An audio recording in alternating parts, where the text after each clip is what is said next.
PHU world के channel में आपका स्वागत करती हूँ।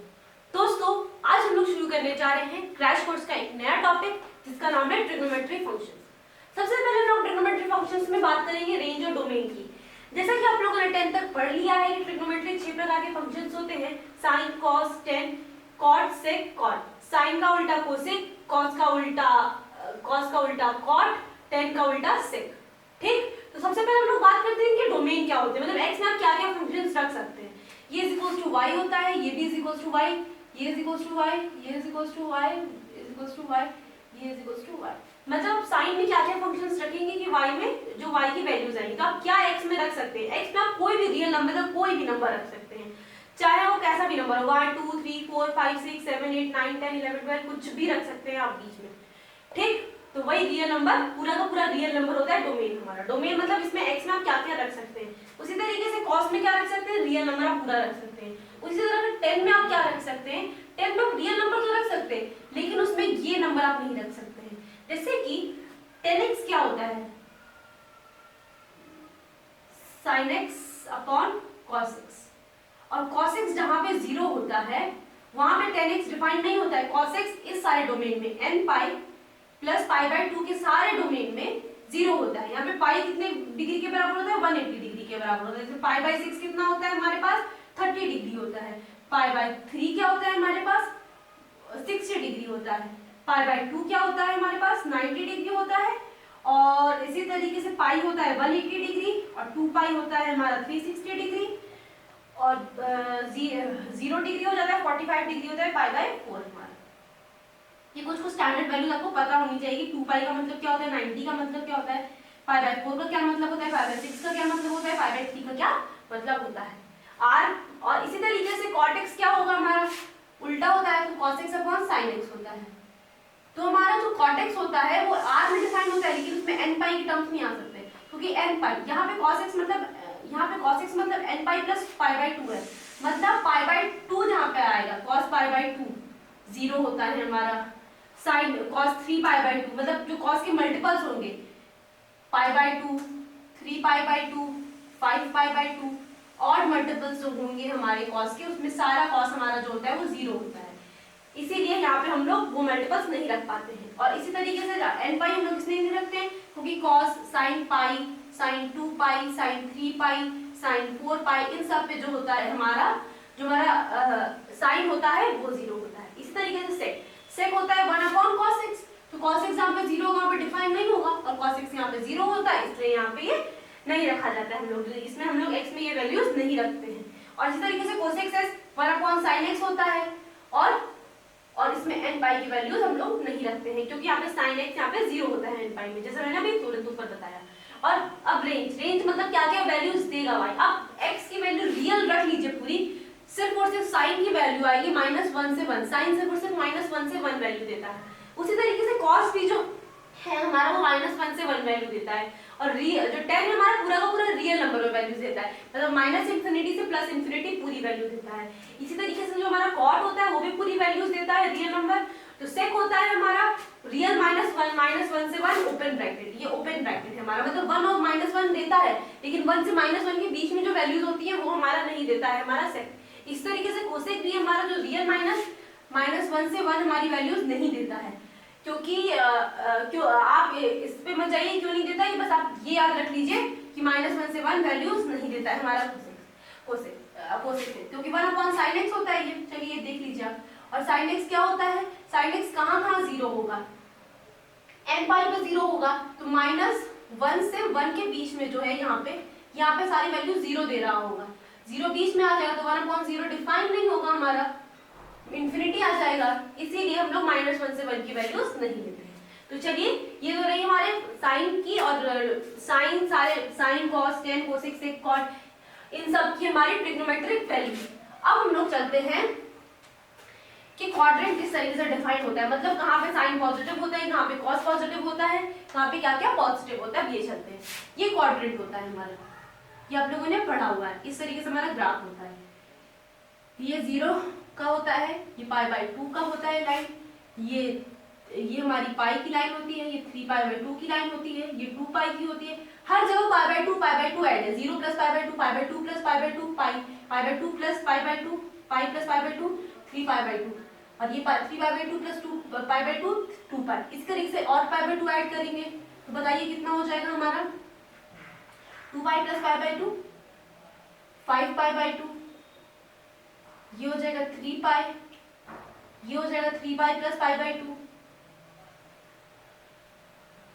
कितना हो जाएगा 7π/2 और उसके बाद फिर यहाँ पे 4π। इसी तरीके से चलता जाएगा सारी की सारी वैल्यू, ठीक ना। और फिर π/2 और π/2 और π/2 हर में ऐड करें तो ये सारी वैल्यूज आ जाएंगी। हम लोगों को ये स्टैंडर्ड वैल्यूज है, ये हमें स्टैंडर्ड वैल्यूज है यहाँ पे हर क्वाड्रेंट में होती है। इसी से हम लोग सारे साइन कॉस टेन से, जैसे कि हम लोगों ने 10th क्लास तक 90 तक वैल्यूज पढ़ी है, मतलब π/2 तक पढ़ी हुई है वैल्यूज सारे के सारे ट्रिग्नोमेट्रिक फंक्शन की। चलिए साइन एक्स की ट्रिग्नोमेट्रिक फंक्शंस की वैल्यूज बताइए आप मुझे। 0 30 डिग्री, 30 मतलब π/6, फिर क्या आता है हमारा π/4 मतलब 45 डिग्री, फिर आता है π/3 मतलब 60 डिग्री, फिर आता है π/2। साइन 0 डिग्री पे 0 होती है, साइन 1π/मतलब 30 डिग्री पे 1/2 होती है, इस पे 1/√2 होती है, इस पे क्या होती है हमारी √3/2 होती है और इस पे 1 होती है। ठीक, ये तो सिर्फ 0 से लेके 90 तक की वैल्यूज थी। अगर मान लीजिए साइन 150 डिग्री आपसे पूछा जाता तो आप किस तरीके से बताते हैं? ठीक, उसके लिए मैं आपको यहाँ पे फॉर्मूला बता रही हूँ। ये देखिए ASTC, इसका मतलब क्या होता है? ASTC से आपको याद रखना है। ASTC मतलब यहाँ पे इसका मतलब होता है ऑल मतलब sine cos tan cosec sec cot, सारे के सारे फंक्शन यहाँ पे सारे के सारे पॉजिटिव होते हैं। यहाँ पे सिर्फ और सिर्फ साइन पॉजिटिव होता है और साइन का उल्टा भी पॉजिटिव होता है मतलब कोसेक। यहाँ पे 10 इस वाले क्वाड्रेंट में सारे के सारे एंगल्स पॉजिटिव होते हैं। देखते हैं आप 0 से 90 डिग्री के बीच में हम लोग देखते हैं तो सारे के सारे क्या देख रहे हैं आपकी पॉजिटिव वैल्यूज आ रही है। इसी तरीके से π/2 से पाई के बीच में देखते हैं आप तो इसमें सिर्फ और सिर्फ साइन और कोसेक पॉजिटिव होता है और सारे के सारे ट्रिग्नोमेट्रिक फंक्शंस जो होते हैं वो हमारे नेगेटिव में आते हैं। और इसी तरीके से पाई से 3π/2 के बीच में देखेंगे आप तो जो 10 होता है हमारा वो और उसका उल्टा कॉट भी पॉजिटिव होता है। इसी तरीके से हमारा जब 3π/2 से 2π के बीच में देखेंगे, पहले इतना देख लेते हैं उसके बाद फिर आगे चलेंगे। 3π/2 से 2π के बीच में देखेंगे तो हमारा cos पॉजिटिव होगा और cos का उल्टा sec पॉजिटिव होगा। ठीक, क्योंकि अगर 2 पॉजिटिव है तो 1/2 भी हमारा पॉजिटिव नंबर ही होता है, इसलिए जो उसका पॉजिटिव है उसका उल्टा भी हमारा पॉजिटिव होता है। ठीक, तो ये चीज रही हमारी कहाँ कौन से नंबर्स पॉजिटिव होते हैं ASTC। अब देखिए जिस तरीके से मान लीजिए साइन 150 डिग्री क्या होता है हमारा 90 से बड़ी वैल्यू है, हमें नहीं पता है कि किस तरीके से हम लोग निकालेंगे 150 डिग्री।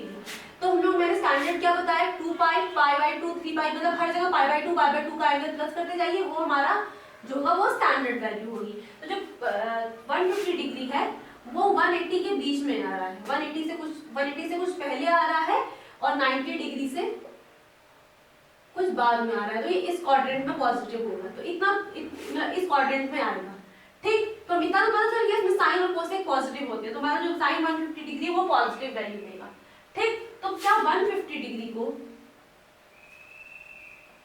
180 डिग्री माइनस 30 डिग्री लिख सकते हैं, मतलब आपको इस स्टैंडर्ड वैल्यूज में लिखना है, आपको सारे के सारे वैल्यूज 180 डिग्री माइनस 30 डिग्री, तो 180 डिग्री माइनस कौन से क्वाड्रेंट में आए 180 प्लस यहाँ पे जाते हैं 180 माइनस हम लोग सेकंड क्वाड्रेंट में आए, तो 180 माइनस हम लोग इस क्वाड्रेंट में आए तो 180 माइनस 30 कितना हो जाएगा, वापस इस क्वाड्रेंट में आए तो इसको हम लोग sin 30 लिख सकते हैं वापस।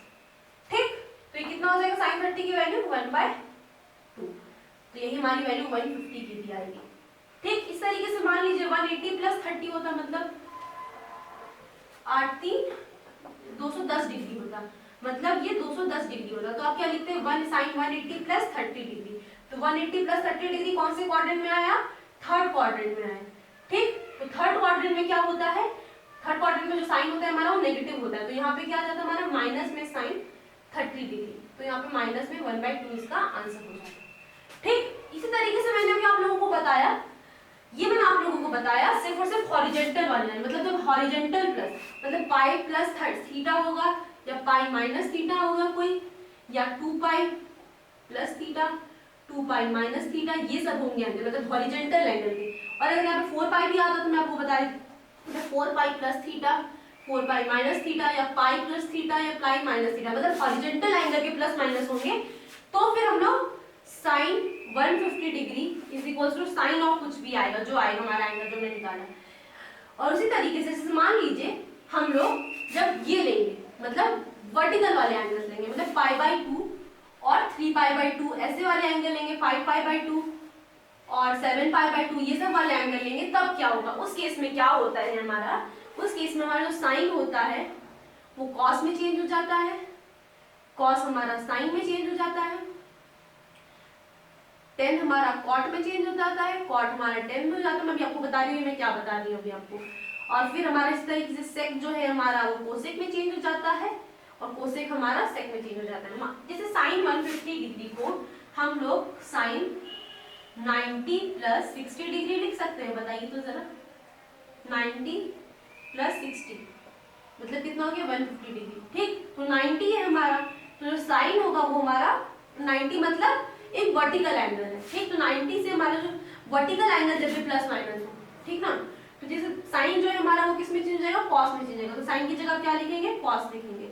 और साइन, लेकिन फिर साइन इस वाले को देखेंगे, यहाँ पे 90 प्लस मतलब सेकंड क्वाड्रेंट में आया, और सेकंड क्वाड्रेंट में क्या देखेंगे आप कि साइन जो है हमारा पॉजिटिव होता है, इसका साइन देखेंगे आप। साइन यहाँ पे पॉजिटिव होता है, तो पॉजिटिव आ गया, ये पॉजिटिव आ गया। उसके बाद क्या करेंगे आप? उसके बाद फिर करेंगे जो एंगल लिखा हुआ है 90 प्लस थीटा, मतलब थीटा यहाँ पे क्या है हमारा? 60 डिग्री, तो cos 60 डिग्री प्लस में cos 60 डिग्री प्लस में cos कितना होता है? 1/2 होता है। तो क्या देखिए आप, साइन 150 डिग्री और cos साइन 150 डिग्री दो तरीके से तोड़ा गया, दोनों में वैल्यू सेम ही आ रही थी हमारी। किसी तरीके से भी तोड़िए, बस करने का तरीका सही होना चाहिए। ठीक, उसी तरीके से मान लीजिए जब यहाँ पे साइन 210 डिग्री था, तो क्या इसको हम लोग साइन 270 डिग्री माइनस 60 डिग्री लिख सकते हैं। 270 मतलब ये है 3 पाई बाई 2। ठीक, 3 पाई बाई 2 जो होता है हमारा वो 270 डिग्री होता है हमारा। तो ये जो आ गया हमारा 60 डिग्री हो गया ये। तो 270 डिग्री माइनस 60 डिग्री मतलब कौन से क्वाड्रेंट में आया? ये थर्ड क्वाड्रेंट में है। थर्ड क्वाड्रेंट में जो हमारा साइन होता है वो नेगेटिव होता है, तो पहले नेगेटिव का साइन लगा लीजिए। और जब हमारा वर्टिकल एंगल्स में प्लस माइनस होते हैं तो साइन का क्या हो जाता है? कॉस हो जाता है। तो माइनस में कॉस, और यहाँ पे क्या हो जाता है? 60 डिग्री, तो यहाँ पे जाता है माइनस में कॉस 1/2। ठीक, वही सेम आ रही है वैल्यू। इसी तरीके से मान लीजिए 10 होता हमारा, 10 150 डिग्री होता, तो 10 मान लीजिए 90 प्लस 30 करते हैं आप, तो क्या हो जाता है? 90 प्लस, यहाँ पे क्या होता है? 10 हमारा नेगेटिव होता है, और ये वर्टिकल वाले एंगल से 10 का क्या हो जाएगा? कॉट हो जाएगा, तो माइनस में कॉट 30 डिग्री। इस तरीके से हम लोग निकाल लेते हैं। इस तरीके से हम लोग करते हैं यहाँ पे। इस तरीके से हम लोग सारी की सारी बड़ी वैल्यूज निकालते हैं हम लोग।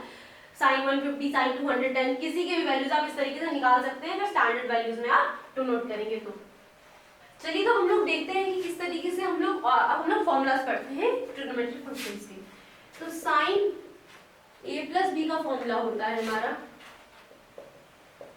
Sign A cos B plus cos A sine B.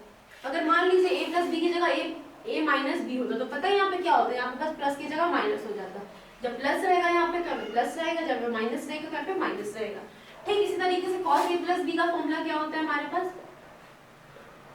cos a cos b, पर cos cos साथ में रहते हैं, माइनस में sin a sin b। क्या देख रहे हैं आप? जब हमें प्लस है तो यहाँ पे माइनस है, तो जब यहाँ पे माइनस होगा तो यहाँ पे क्या हो जाएगा?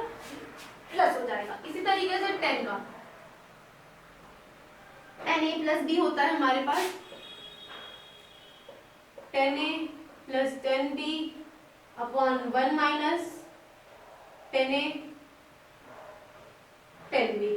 जब हमें माइनस होगा तो जब जहाँ पे प्लस है वहाँ पे माइनस हो जाता है, यहाँ पे माइनस है यहाँ पे प्लस हो जाता है। ठीक, इसी तरीके से कॉट का भी हमारे पास फॉर्मूला होता है। कॉट a प्लस बी का फॉर्मूला जो होता है हमारे पास वो होता है कॉट a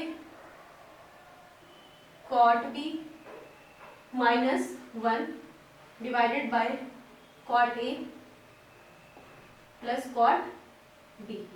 जब यहाँ पे प्लस है तो यहाँ पे माइनस, और प्लस यहाँ पे माइनस होगा तो साइन चेंज हो जाता है हमारे पास। ये हमारे स्टैंडर्ड फॉर्मूलाज है, आपको ये याद करने पड़ेंगे।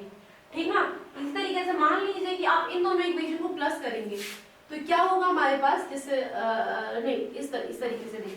तो जब मान लीजिए साइन a प्लस बी और साइन a माइनस बी का फॉर्मूला है, तो इन दोनों को मान लीजिए साइन a माइनस बी आप प्लस कर दें, तो जो ये माइनस माइनस वाले हैं वो तो कट जाएंगे क्योंकि ये तो प्लस माइनस है, तो क्या बच जाएगा 2 sin a cos b। तो sin a plus b plus sin a minus b होता है हमारे पास 2 sin a cos b, ठीक ना। इसी तरीके से मान लीजिए जो हमारा होता है cos a plus b plus cos a minus b का जो हमारा फॉर्मूला होता है वो आता है इसी तरीके से 2 cos a cos b। और इसी तरीके से हमारा जो आता है cos a plus b minus में cos a माइनस b हमारा आता है माइनस में 2 sin a sin b। ये जो सारे फॉर्मूलाज मैं आपको सिर्फ और सिर्फ वही स्टैंडर्ड फॉर्मूलाज बता रही हूँ जो आप लोगों को याद करने हैं। तो सारे के सारे फॉर्मूलाज एकदम काढ़े की तरह पी जाइए, कड़वा काढ़ा लगे फिर भी पी जाइए, लेकिन ये सारे के सारे फॉर्मूला याद करिए। ये माइनस है, ठीक, ये सारे के सारे फॉर्मूला याद करिए आप लोग। अब हम लोग देखते हैं, जैसे मान लीजिए a प्लस बी को आपने d मान लिया, c मान लिया, और a माइनस बी को आपने d मान लिया, तो जो हमारा फॉर्मूला तब आता है तो हमारा क्या फॉर्मूला बन जाएगा sin c plus sin d is equals to हो जाएगा 2 sin c plus d by 2 into cos c minus d by 2, ठीक। और इसी तरीके से जो हमारा sin c minus sin d जो हमारा फॉर्मूला आएगा वो आएगा हमारे पास 2 cos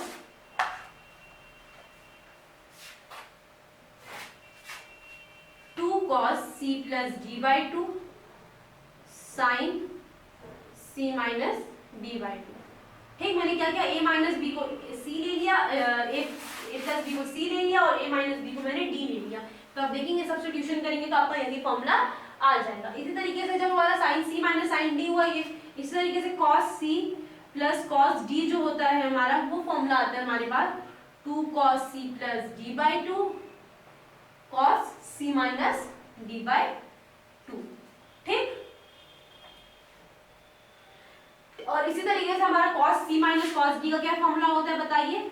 पिछले फॉर्मूला से आप लोग डिराइव कर सकते हैं, उसका फॉर्मूला होता है हमारे पास माइनस में 2 sin c plus d by 2 minus में 2 sin c plus d by 2 और sin c minus d by 2। ये सारे स्टैंडर्ड फॉर्मूलाज हैं जो कि आपको याद रखने हैं, ठीक। तो चलिए एक क्वेश्चन करते हैं ताकि हम लोगों को समझ में आ जाए ये सारे के सारे फॉर्मूला किस तरीके से पूछेगा हमारा ये क्वेश्चन में फॉर्मूला। तो हमारा जो क्वेश्चन है वो है, बस पूछ रहा है हमारा sin 75 डिग्री की वैल्यू बताइए। तो sin 75 डिग्री तो हम लोगों को पता ही नहीं कि क्या होता है, लेकिन हम लोगों को ये पता है कि हम लोग इसको इस तरीके से जरूर तोड़ सकते हैं। sin 45 degree plus 30 degree. अब हमें sin 45 और 30 डिग्री की पता है वैल्यू, इस तरीके से sin ये क्या हो गया हमारे पास sin a plus sin b हो गया। sin a plus sin b के फॉर्मूला क्या होता है sin a cos b plus cos a sin b।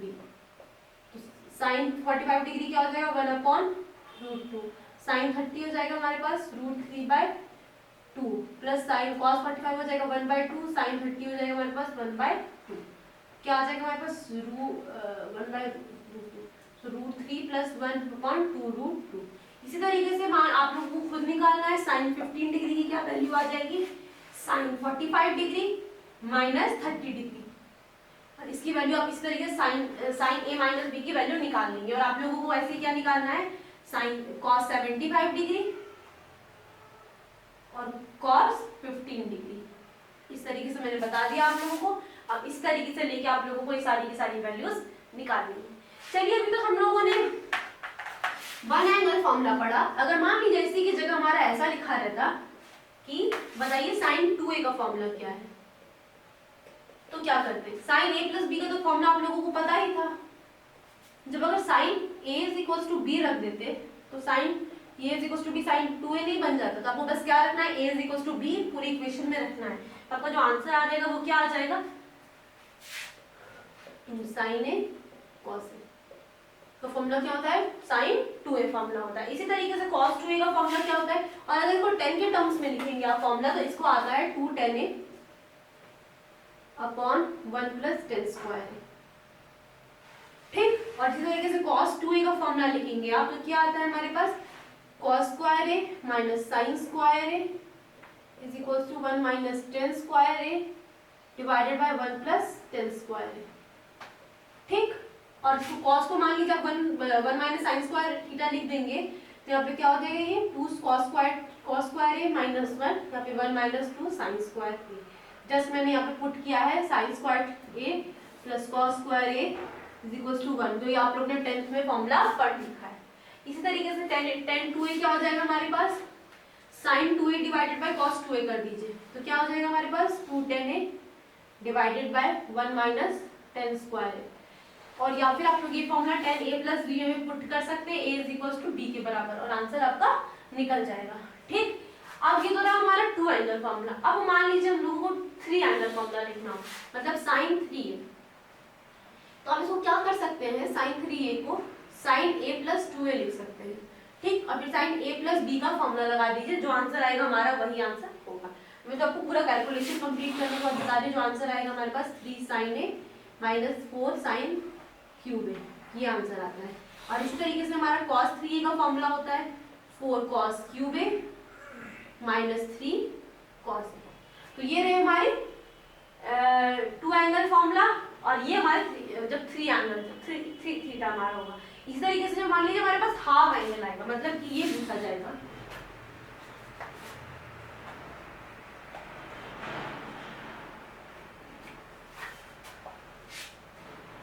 Sign ए की वैल्यू बताइए क्या होगा। तो क्या साइन ए को हम लोग 2 इंटू साइन ए लिख सकते हैं, a/2, 2 से 2 कैंसिल हो गया। अब इस a/2 को हम पूरा थीटा मान लेते हैं, तो साइन 2a का फॉर्मूला क्या होता है 2 sine theta into cos theta, तो 2 sign a/2 into cos a/2, इस बार थीटा हमारा क्या हो जाएगा a/2। इस तरीके से कॉस ए क्या हो जाएगा हमारे पास cos square a/2 minus sine square a/2, और वैसे 2 cos square a/2 minus 1 minus 2 sine square a/2।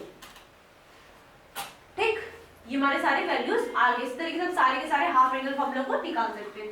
जैसे आपको क्या करना है 2 से मल्टीप्लाई 2 से डिवाइड, तो ये पूरे को थीटा मानना है, तो सारे a की जगह a/2 रिप्लेस करना और आपका आंसर आ जाएगा। ठीक, तो ये रहे हमारे कुछ फॉर्मूला ट्रिग्नोमेट्रिक फंक्शंस। तो हम लोग कुछ और फॉर्मूलास देखते हैं, फिर हम लोग स्टार्ट करते हैं ट्रिग्नोमेट्रिक इक्वेशन। तो एक फॉर्मूला है sin alpha plus beta plus sin alpha plus 2 beta. ये देख रहे हैं जो आप अल्फा प्लस प्लस 2 बीटा, ये सारे जो है हमारे एफी में जा रहे हैं सीरीज, और ये कहाँ तक जा रहा है sin alpha plus n minus 1 beta, मतलब ये n माइनस 1 तक जा रहा है हमारे पास। Alpha plus beta, alpha plus 2 beta, alpha plus n minus 1 beta तक हमारे पास जा रहा है। ठीक, तो जो हमारा फॉर्मूला आता है इसको कंप्लीट करने के बाद, मतलब ये जो हमारे एंगल्स है वो एपी में जा रहे हैं। अब देख रहे हैं एंगल जो हमारे आ रहे हैं हमेशा इसका जो कॉमन डिफरेंस आ रहा है वो क्या आ रहा है बीटा आ रहा है। तो जो हमारा इसका जो पूरा आंसर आएगा, इसकी वैल्यू हम लोग ये आती है हमारे पास sine n beta by 2 divided by sine beta by 2 into sine में alpha plus n minus 1 beta by 2। ठीक, इसी तरीके से जब cos का सीरीज होगा cos अल्फा प्लस बीटा, ये याद रखिएगा ये n माइनस 1 तक जा रहा है, तो हमारा जो ये है हमारा n तक जा रहा है। ठीक, alpha plus beta dash dash dash alpha plus n minus 1 beta, तो आंसर जो आता है वो आता है हमारे पास sine n beta by 2 into sine beta by 2 into यहाँ पे साइन की जगह बस यहाँ पे आ जाता है cos alpha plus n minus 1 beta by 2, और ये आप लोग को डायरेक्टली इसकी जगह आप लोग ये लिख सकते हैं और इसकी जगह आप लोग ये लिख सकते हैं। बहुत इजी है ये, देख लीजिए आप किस तरीके से लिखते हैं। तो चलिए ये रहा हमारा लास्ट फॉर्मूला ट्रिग्नोमेट्रिक उसका फंक्शंस का। हम लोग स्टार्ट करते हैं ट्रिग्नोमेट्रिक इक्वेशंस। ट्रिग्नोमेट्रिक इक्वेशंस भी काफी इंटरेस्टिंग और छोटा लेकिन क्वेश्चंस आने वाला टॉपिक है। इस पे आपको प्रिंसिपल वैल्यू की पता होनी चाहिए। प्रिंसिपल वैल्यू क्या होता है? प्रिंसिपल वैल्यू वो थीटा होता है, कम से कम थीटा जहाँ पे वैल्यू आ जाए। जैसे मान लीजिए cos हमारा जो होता है 1/2 कॉस हमारा कितना होता है, कॉस 1/2, कॉस 60 डिग्री होता है हमारा 1/2, ठीक। तो कॉस हमारा 60 डिग्री हमारा जो होता है हमारा 1/2 होता है, मतलब कॉस π/3 जो होता है हमारा 1/2 होता है। अब π/3 की जगह बहुत सारी वैल्यूज पे कॉस जो होता है हमारा 1/2 आंसर आता है। इसलिए देखिए ये ग्राफ होता है कॉस का हमारा, ठीक। तो अब क्या देख रहे हैं मान, और ये 1 होता है और ये -1 होता है, तो यहाँ पे कहीं हाफ आएगा। तो अब क्या देख रहे हैं, हाफ कितनी बार आ रहा है वैल्यूज, इतनी बार हाफ वैल्यू आ रही है। तो कॉस कितनी सा बार हाफ वैल्यू दे रहा है, तो कौन से सबसे छोटी वैल्यू पे जो कॉस है हमारा हाफ वैल्यू दे रहा है वो है 60 डिग्री, तो उसको कहते हैं हम लोग प्रिंसिपल वैल्यू, ठीक। Principal value of theta. आप लोगों को हमेशा प्रिंसिपल वैल्यू पे ही ध्यान रखना है, सबसे छोटी वैल्यू जो हमारी, जिससे हमारा आ जाए, जिससे हमारा उस पर्टिकुलर वैल्यू की हमारी कॉस की आ जाए, ठीक ना। तो अब चलिए सबसे पहले हम लोग स्टैंडर्ड देख लेते हैं, साइन थीटा कहाँ पे 0 होता है। अब मैं स्टार्ट कर रही हूँ ट्रिग्नोमेट्रिक इक्वेशंस।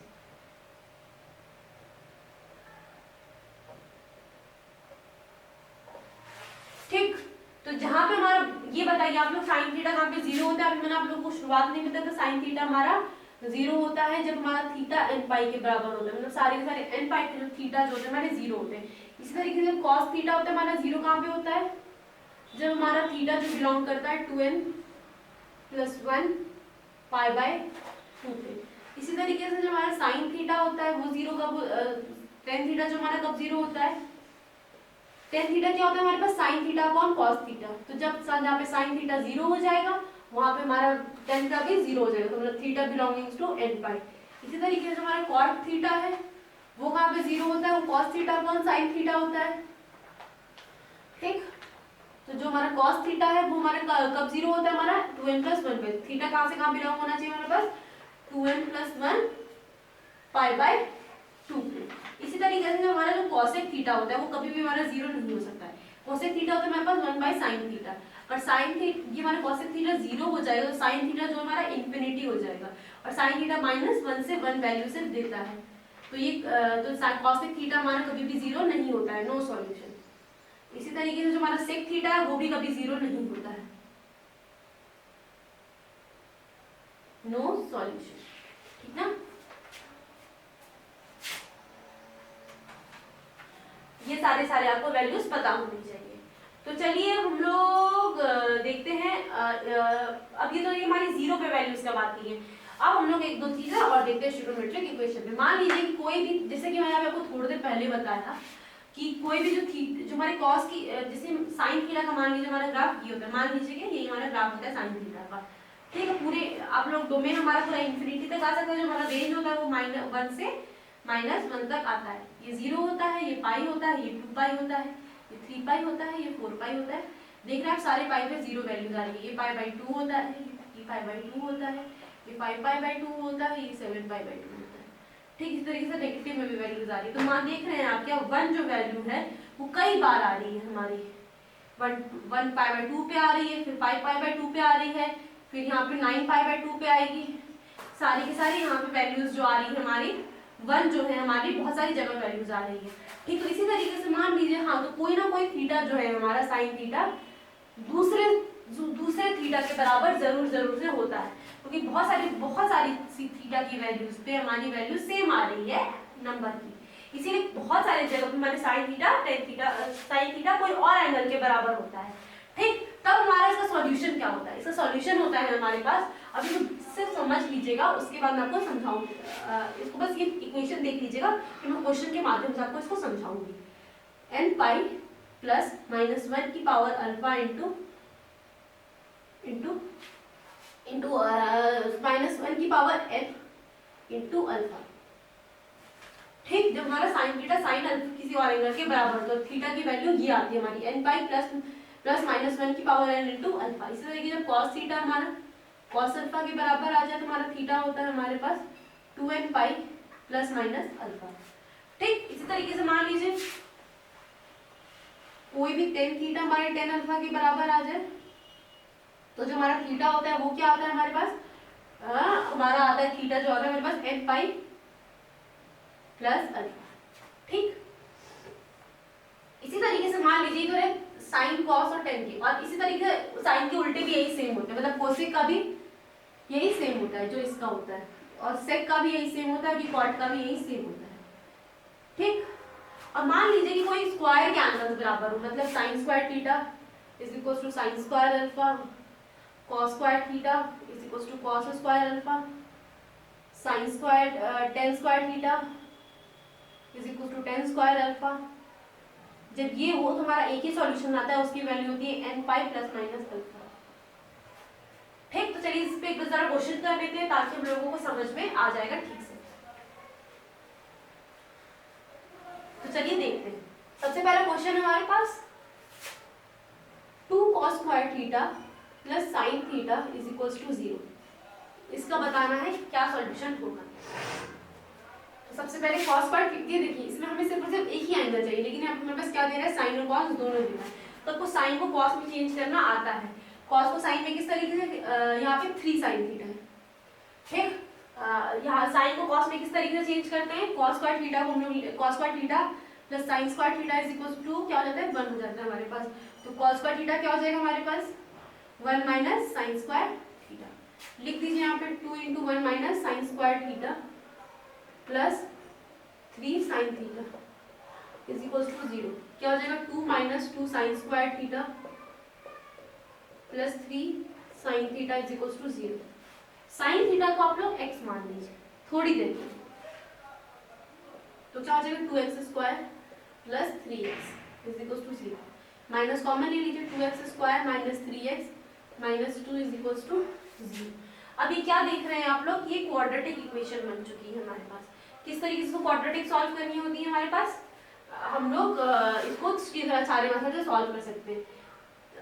तो क्या करेंगे हम लोग, बी स्क्वायर, बी क्या होता है हमारे पास, b square minus 4ac, b क्या हमारे पास 3 9 माइनस 4 इंटू माइनस 2 इंटू 2, तो 9 प्लस 4 4 जा 16, मतलब ये 25। तो प्लस माइनस 5 आ गया हमारे पास रूट डी। ये लोग 10th में पढ़ चुके हैं, तो हमारा जो x होता है वो क्या होता है, माइनस डी। माइनस डी क्या है हमारे पास, minus D 3 plus minus 5 divided by 2 2 जा 4, 2a होता है हमारे पास। क्या होता है हमारे पास, ये B square minus B plus minus root over D divided by 2a। ठीक, ये हम लोगों ने लगाया यहाँ पे। तो ये क्या हो जाएगा, एक 3 plus 5 divided by 4 is equal to 8 divided by 4, 2 आ गया, और 3 minus 5 divided by 4 minus 1 by 2 आ गया। अब देखिए जो x था हमारा वो क्या था, साइन थीटा था। अब साइन थीटा के रेंज में जाइए आप लोग, रेंज में क्या बताया था आपको, -1 से 1 होता है। 2 कैसे वैल्यू आ सकती है साइन थीटा की, तो 2 हम लोग वैल्यू नहीं लेंगे क्योंकि 2 वैल्यू हो ही नहीं सकती है। साइन थीटा की वैल्यू क्या आ गई हमारे पास, -1/2। अब -1/2 हमारा कौन से अल्फा के बराबर होता है, मैंने क्या कहा है आपको, सबसे छोटा एंगल लेना है। तो पहले देखिए 1/2 हमारा क्या बराबर होता है, हमारा π/6 के बराबर होता है, 30 डिग्री होता है हमारा 1/2, लेकिन हमारा -1/2 लिखा हुआ है। अब देखिए साइन ऑफ माइनस थीटा क्या होता है। अब आप इसको सबसे पहले देखिए आप क्या क्या लिख सकते थे, वही पहले वाले पे जाइए, ASTC। ठीक, तो यहाँ पे साइन पॉजिटिव होता है, यहाँ पे साइन पॉजिटिव होता है, लेकिन आपको साइन का लेना है, नेगेटिव लेना है, तो आप ये वाला एंगल ले सकते थे। या तो ये 180 प्लस थीटा करते, मतलब 1 पाई प्लस π/6 करते तो नेगेटिव आता, या फिर आप करते ये 0 डिग्री है, 0 माइनस 0 और 2 पाई है, तो 0 माइनस π/6। साइन 0 माइनस π/6 कहाँ जाता है, इस फोर्थ क्वाड्रेंट में जाता, और हमारा यहाँ पे जो नेगेटिव होता है। तो आप क्या देख रहे हैं, कौन सी छोटी वैल्यू आ रही है, ये छोटी वैल्यू आ रही है, -π/6 इस वैल्यू से छोटी है। हमारे यहाँ पे हम लोग क्या लिखेंगे, हम लोग sine theta is equal to sine of minus में π/6। ठीक, जो छोटी वैल्यू होगी हम लोग वो लिखेंगे यहाँ पे वैल्यू। तो ये आ गया हमारा sine theta is equal to sine of -π/6। तो हमारा जो थीटा आएगा वो क्या होगा हमारे पास, वो हमारा अभी मैंने थोड़ी देर पहले बताया था, n पाई प्लस -1 की power n into alpha. Alpha क्या है हमारे पास, माइनस में π/6। तो क्या हो जाएगा, n पाई प्लस -1 की पावर अल्फा, और -1 को इससे कॉमन ले लीजिए, तो -1 की पावर 1 इंटू π/6, यहाँ पे n, तो n पाई प्लस -1 की पावर n प्लस 1 इंटू π/6। काफी इजी था क्वेश्चन और आराम से हो गया। ठीक, तो आपको इस तरीके के क्वेश्चन मिलेंगे यहाँ पे, इसी तरीके से आप सारे के सारे यूज कर सकते हैं फॉर्मूला जो भी मैंने थोड़ी देर पहले बताया था आपको इनसे पहले। चलिए क्वेश्चन आपके लिए होमवर्क है, क्या करना है आपको, 2 cos थीटा प्लस 1 इज इक्वल टू 0, इसकी वैल्यू आपको बतानी है। तो यहाँ पे हमारा जो चीज हम लोग ने देखी, वहाँ पे देखी हम लोग ने किस तरीके से हम लोग ट्रिग्नोमेट्रिक इक्वेशंस को करते हैं सॉल्व। इस तरीके के क्वेश्चन आपको एग्जाम में मिलेंगे। तो चलिए हम लोग चलते हैं ट्रिग्नोमेट्रिक ट्रायंगल्स। हम लोग ट्रिग्नोमेट्रिक इक्वेशन और ट्रिग्नोमेट्रिक फंक्शंस देख लिया हम लोगों ने। हम लोग चलते हैं ट्रिग्नोमेट्रिक चैप्टर का लास्ट टॉपिक, जिसका नाम है ट्रायंगल्स। तो चलिए देखते हैं ट्रायंगल्स। अब हम लोग देखते हैं प्रॉपर्टीज ऑफ ट्रायंगल में क्या क्या पढ़ेंगे। सबसे पहले आप ट्रायंगल देख लीजिए कि किस तरीके का ट्रायंगल होता है, नोटेशन क्या होता है हमारे ट्रायंगल का। तो ये ट्रायंगल रहा हमारा ए बी सी, ये एंगल है हमारे, angle A, angle B, angle C. A के सामने वाली साइड का लेंथ है ए, बी के सामने वाली साइड का लेंथ है बी, स्मॉल बी, और सी के सामने वाली साइड का लेंथ है स्मॉल सी। ठीक, ये हमारा नोटेशन है ट्रायंगल का, जो आपको याद रखना है।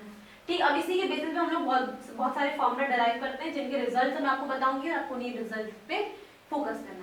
जो रिजल्ट होता है हमारा पहला, उसको हम लोग कहते हैं साइन रूल, और साइन रूल में हमारा जो रिजल्ट आता है वो है हमारा result A upon sine A, A upon sine A is equals to B upon sine D is equals to C upon sine C is equals to, जो हमारा आता है वो कांस्टेंट के बराबर होता है 2r, और 2 यहाँ पे r होता है हमारा सरगम रेडियस। अभी मैं आपको थोड़ी देर बाद इसके बारे में बताती हूँ, सरगम रेडियस। ये हमारा साइन रूल है। इसी तरीके से हमारा एक कोसाइन रूल आता है, वो होता है हमारे पास cos A is equals to B square plus C square minus A square upon 2bc। किस तरीके से याद रखना है आपको, जब a रहेगा हमारे पास तो जो हमारा नेगेटिव में एंगल होगा, नेगेटिव वाली साइड होगी, वो a रहेगी। इस तरीके से मान लीजिए cos b क्या हो जाता है हमारे पास, हो जाता है हमारे पास cos b a square plus C square minus B square upon 2ac। अब आप ही बताइए कि cos c का फॉर्मूला क्या होगा। ठीक, इस तरीके से आप लोग ये निकालेंगे साइन रूल प्लस, और ये रहा कोसाइन रूल। अब मान लीजिए आप लोगों को एरिया ऑफ ट्रायंगल आप लोगों ने पढ़ा हुआ है, इन 10th क्लास तक आप लोगों ने पढ़ा हुआ है एरिया ऑफ ट्रायंगल क्या होता है, half into base into height. ठीक, मान लीजिए आपने बेस ए माना, ठीक, और हाइट आपने यहाँ पे ऐसे डाल दिया है। ठीक, तो अगर आप इस वाले ट्रायंगल को देखें, इसको मान लीजिए आपने डी ले लिया, तो इन ट्रायंगल ADC जो हमारा एरिया होगा वो आएगा हमारे पास हाफ इंटू बेस। बेस यहाँ पे क्या है हमारे पास ए, कैपिटल ए। इन्हें वो छोड़िए आप, अभी इन ट्रायंगल ADC देखिए, साइन सी क्या हो जाएगा हमारे पास, परपेंडिकुलर अपॉन हाइपोटेनियस। परपेंडिकुलर क्या है हमारे पास AD अपॉन हाइपोटेनियस क्या है B, तो AD क्या हो जाएगा हमारे पास B साइन C। ठीक, और half into base into height होता है, हाफ इंटू बेस मतलब A और हाइट मतलब AD, और AD का फॉर्मूला क्या है हमारे पास B sine C, half into A into B sine C। तो कैसे आपको याद रखना है, दो एंगल, दो साइड A इंटू B और उसके बीच का एक कॉमन एंगल। इसी तरीके से और भी हो सकते थे हमारे, मान लीजिए एल्टीट्यूड हम लोग यहाँ पे ड्रॉ करते तो half into A into C into sine B, मतलब जो साइड नहीं रहेगी उसका एंगल रहेगा। वैसे half into CB into sine A। ठीक, ये तीनों के तीनों हमारे बराबर है फॉर्मूला। और इसी तरीके से एक और फॉर्मूला आता है, उसका वैल्यू होता है area of triangle is equals to ABC upon 4r। ठीक, और आप लोगों ने एक फॉर्मूला पढ़ा हुआ है 10th तक, s minus a s minus b root over a s minus c, where s क्या होता था हमारे पास a plus b plus c by 2। ठीक, ये आपको एरिया ऑफ ट्रायंगल याद रखना है। चलिए, तो एक बार जरा इसमें भी कुछ हाफ एंगल फॉर्मूला होते हैं, उनको भी देख लीजिए आप। ठीक, तो हमारा जो हाफ एंगल फॉर्मूला है वो है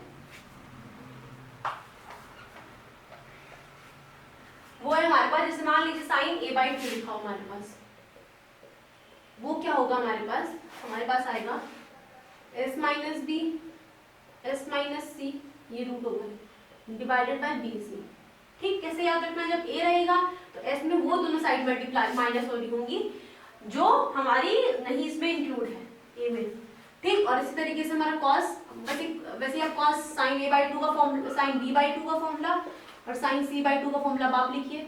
c में जब a और c, b में हमारा क्या हो जाएगा a और c हो जाएगा, और c में क्या हो जाएगा हमारे पास b और a हो जाएगा। ठीक, इस तरीके से हमारा cos a/2 का फॉर्मूला होता है root over s minus a divided by bc। इसमें ऊपर वाले में वो वाला साइड माइनस होता है जो जिसका एंगल होता है, और नीचे क्या होता है हमारे पास, वो वाली साइड होती है जिसका एंगल नहीं होता है। और हमारा tan a क्या, tan a/2 क्या हो जाएगा, इस तरीके से आप cos b/2 और cos c/2 का फॉर्मूला लिखिए। और tan a/2 जो हमारा है वो क्या हो जाएगा, sin a/2 divided cos a/2, जो नॉर्मल सी बात है, s minus B into s minus C divided by s minus a।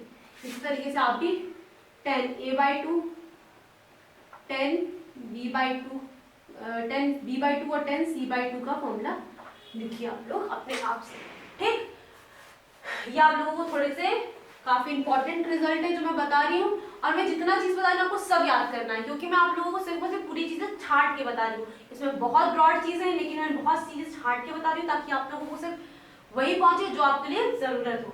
आपको सबका चीज सबका सब आपको घोल मार के पी लेना है। तो क्या क्या फॉर्मूला है, ठीक। तो ये रहे हमारे ट्रिग्नोमेट्रिक प्रॉपर्टीज के कुछ इंपॉर्टेंट फॉर्मूलाज। अब हम लोग थोड़ा ज्योमेट्रिकल रिजल्ट की ओर जाते हैं। ज्योमेट्रिकल रिजल्ट,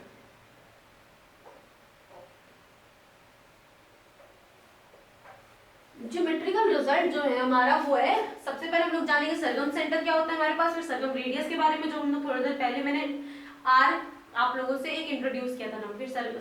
तो सरगम सेंटर हमारा होता है जहां पे हमारे सारे के सारे ट्राइंगल के परपेंडिकुलर बाइसेक्टर मिलते हैं। मतलब ये परपेंडिकुलर और ये बाइसेक्टर, ये परपेंडिकुलर और ये बाइसेक्टर भी है, मतलब दोनों साइड बराबर बराबर का भाग में काटता है, ठीक। तो जो हमारा जो मिलेगा उसको हम लोग कहते हैं सरगम सेंटर, और सरगम सेंटर को हम लोग ओ से डिनोट करते हैं।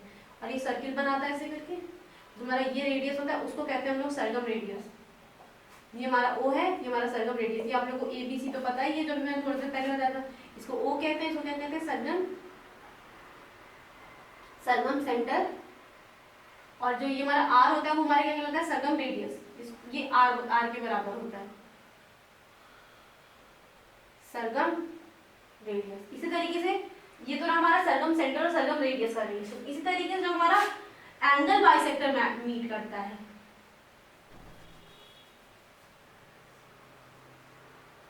मतलब ये एंगल a/2 के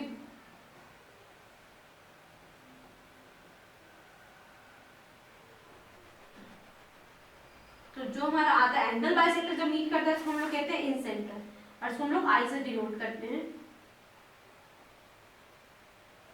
और जो हमारा ये रेडियस बराबर आता है ये इस तरीके से बनता है, अंदर बनता है और ये हमारा जो है वो बाहर बनता है, ठीक। तो ये हमारा आता है ये एंगल, ये एंगल, ये एंगल, वो किया कट किया और यहाँ पे मीट किए थी।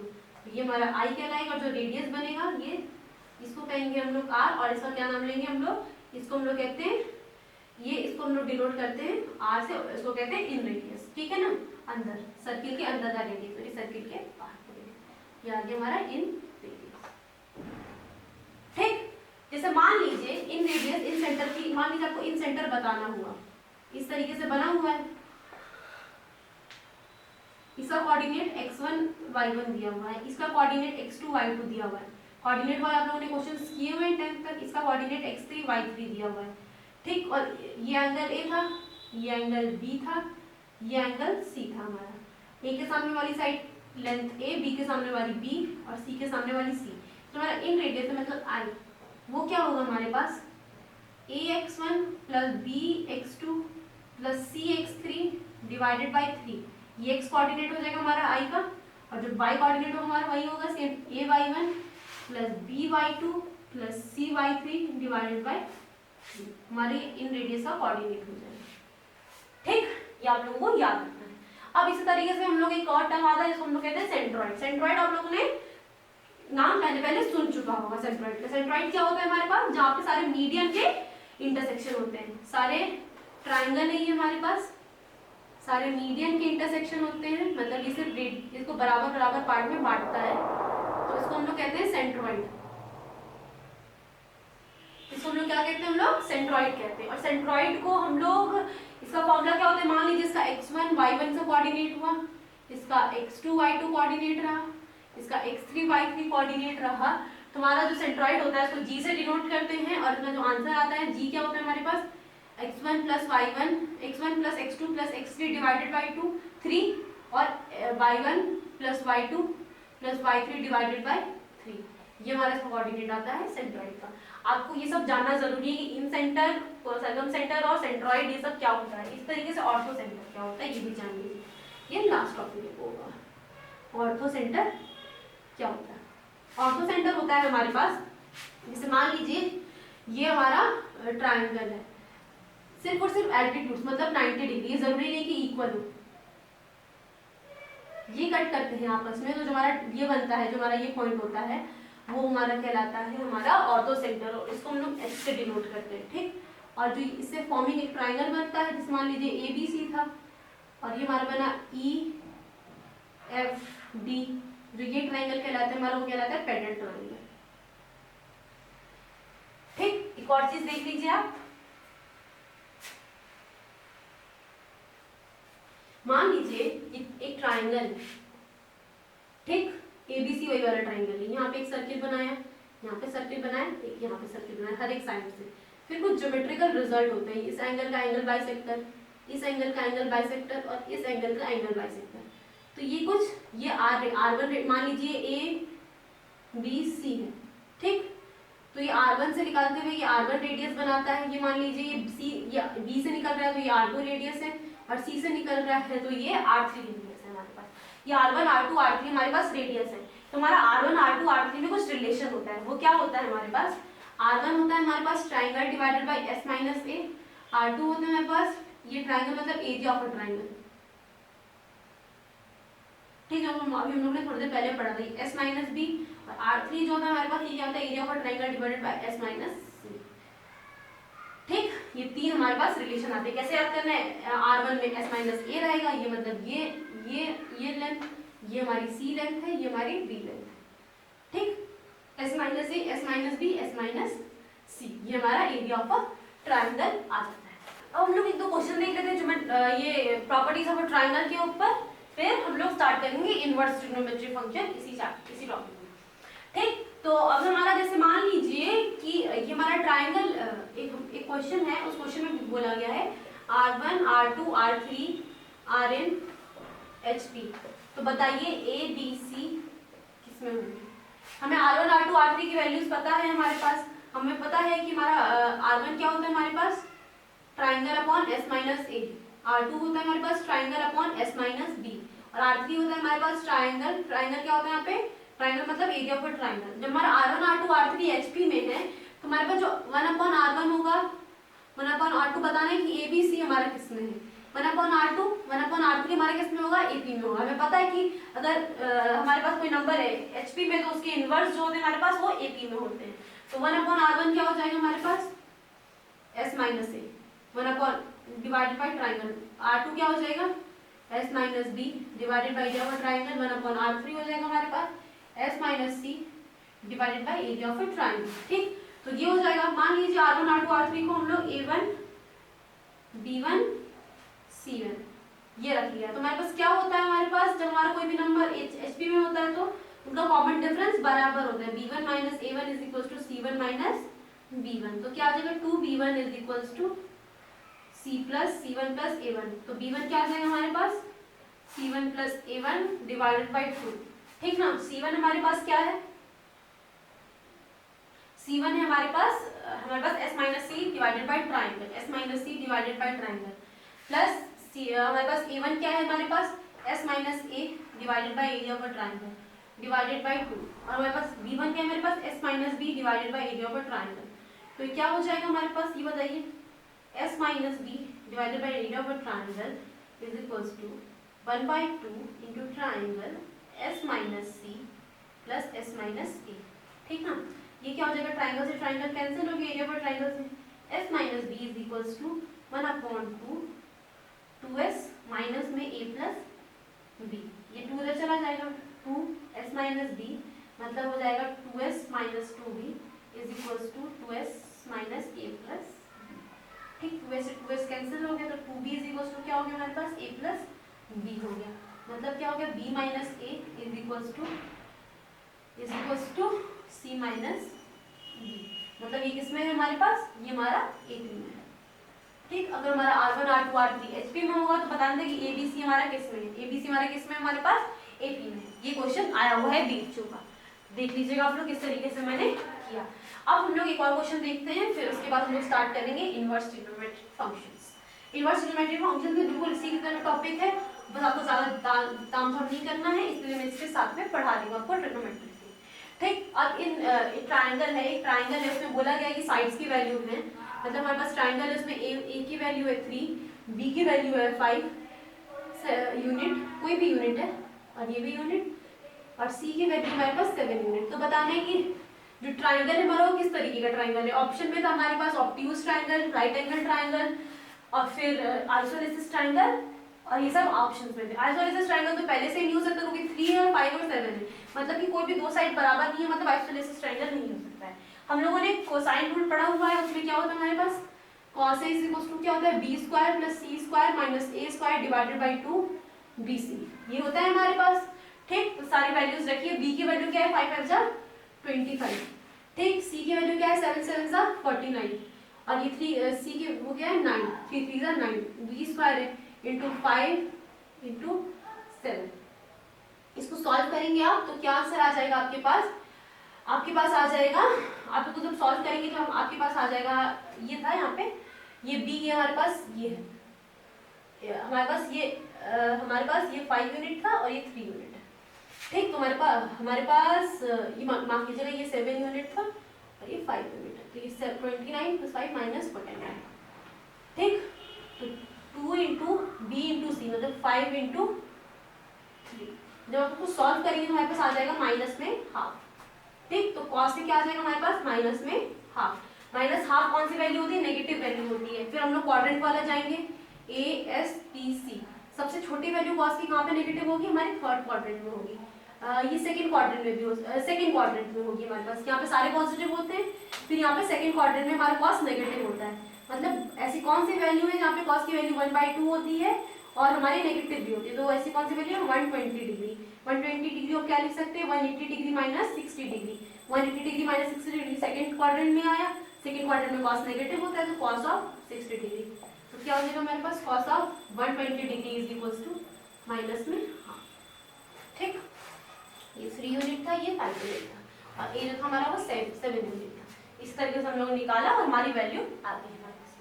तो ये ना हमारा इसी तरीके के क्वेश्चन आपको मिलेंगे, आपको मिलेंगे आपके एग्जाम में, तो एकदम ध्यान से करिएगा इन सारे क्वेश्चन।